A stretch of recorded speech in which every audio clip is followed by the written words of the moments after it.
And not being able to fill jobs is one reason a local business is closing after 147 years in business. Yeah, this is tough. IT-Mate's Richard Essex talked with the owner of American Tent and Awning about the tough decision he had to make. 1 second.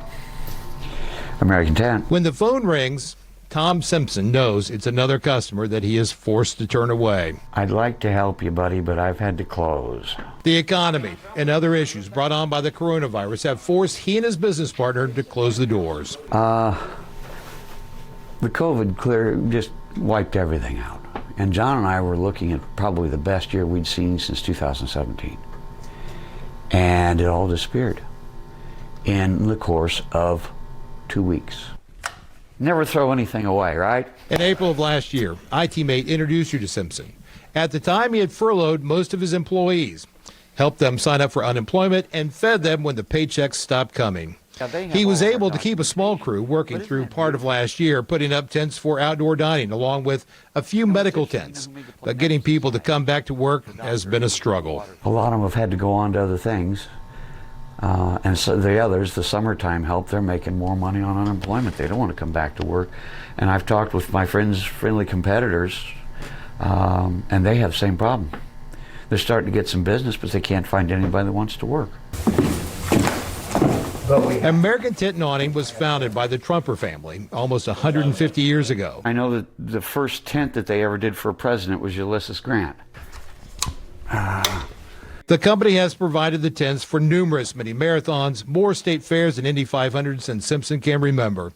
A partial history of the company is on display outside of his office.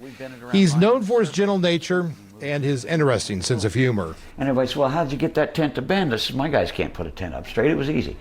But this literally ran a city block. Simpson has one of the first time clocks used by the company in 1925. Never been opened. There's an unopened box of battery fluid from the Thomas Edison Company. Most of 465 is still dotted lines. A map of Indianapolis before 465 was completed, and the building is a treasure trove of Indianapolis history. All the equipment used to make tents is marked with yellow tags and set to be auctioned off in a couple of weeks. Some of the equipment was bought before the Second World War. It's a 1925 Singer 107 W1. These are sewn. That's what we made, but they're 48 star.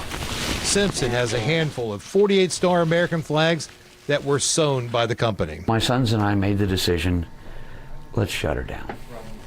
I don't see going that far into debt with no guarantee that it'll be back. American Tent and Awning has survived 2 world wars, the Great Depression, and multiple economic downturns. Let's wander on through here.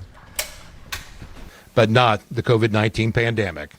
In Indianapolis, Richard Essex, Wish TV, wishtv.com, and follow us on Facebook.